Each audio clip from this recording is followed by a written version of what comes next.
ภูมิเนี่ยสรกเฮลตำบอนนุธาวิลพกอดอัตร The Endless Mire វាជាវាលផកច្រាមដែលលាតសន្ធឹងក្រោមលបព្រៃកោងកាងដ៏ងងឹតស៊ុបទ្រប់ជាកន្លែងដែលស្មៅមិនអាចដោះបានហើយទឹកត្រែងតែមានពណ៌ខ្មៅដូចទឹកថ្នាំអ្នកភូមិមានជំនឿថា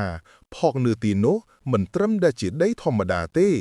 វាជាស្បែករបស់ខ្មោចដែលត្រូវបានគេដាក់បណ្ដាសាតាំងពីយូរយារណាស់មកហើយនាយហេងជាជាងរង្វាស់ដីវ័យក្មេងត្រូវបានថៅកែចាត់ឲ្យមកវាសវែងព្រំដីនៅក្បែរតំបន់នោះហេងមិនជឿរឿងអ្វីជំនឿឡើយមុននឹងចេញដំណើរចូលទៅកាន់វាលផកព្រឹទ្ធាចារ្យម្នាក់បានចាប់ដៃគាត់យ៉ាងណែនហើយខ្សឹបប្រាប់ដោយសំឡេងញ័ររន្ធត់ថា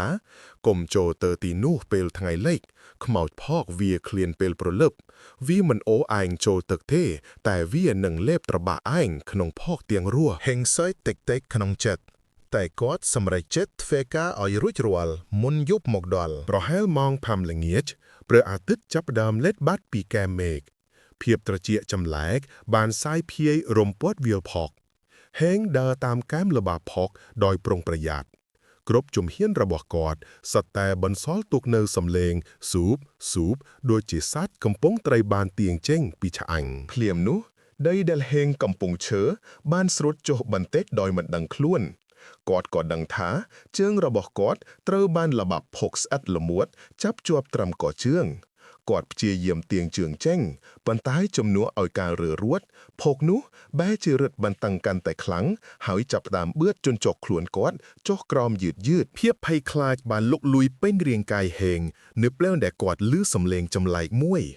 វាមិនមែនជាសំឡេងទឹកទេតែជាសំឡេងគ្រឿបហាក់ដូចជាមានអ្វីមួយដ៏ធំកំពុងធ្វើដំណើរក្រោមផ្ទៃផកដ៏ជ្រៅហេងងើបមើលជុំវិញ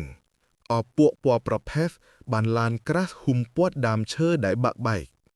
គាត់ព្យាយាមស្រែកហៅជំនួយប៉ុន្តែសំឡេងរបស់គាត់ត្រូវបានវាលផកលេបត្របាក់បាត់អស់រំពេចនោះនៅចម្ងាយប្រហែល3ម៉ែត្រពីកន្លែងដែលគាត់ជាប់ផកក៏ចាប់ផ្ដើមពពុះផុតឡើងវាពពុះខ្លាំងឡើងដូចជាខ្ចាក់ទឹកក្តៅកំពុងពុះបន្ទាប់មកអ្វីមួយក៏ចាប់ផ្ដើមងើបចេញពីផ្ទៃខ្មៅរលោងនោះដំបូងហេងគិតថាវាជាដើមឈើប៉ុន្តែនៅពេលដែលវាបន្តឡើងខ្ពស់គាត់ក៏ដឹងថាវាគឺជារាងកាយវាជារូបរាងដូចមនុស្សប៉ុន្តែគ្មានសាច់គ្មានសម្លៀកបំពាក់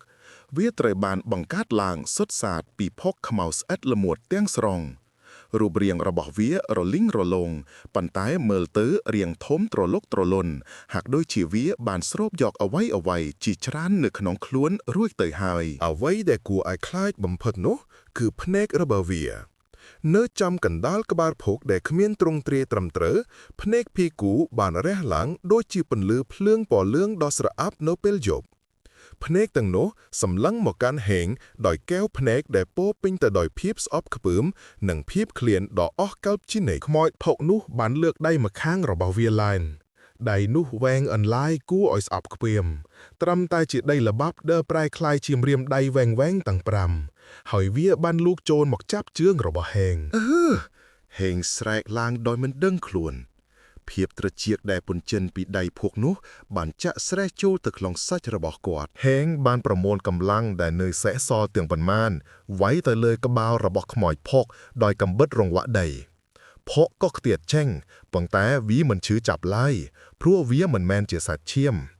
វាក៏ចាប់ផ្ដើមទាញហេងឆក់ទៅក្រោមយ៉ាងលឿនផកបានឡើងដល់ជង្គង់និងត្រគាករបស់គាត់ហើយដោយអស់សង្ឃឹមហេងបានចាប់ទាញមែកឈើស្ងួតដែលបាក់បែកនៅក្បែរនោះយ៉ាងខ្លាំងរួចទាញខ្លួនឯងឡើងពីកណ្ដាប់ដៃផកនោះដៃរបស់ខ្មោចក៏ដាច់ចេញបាត់ទៅក្នុងផកស៊ីន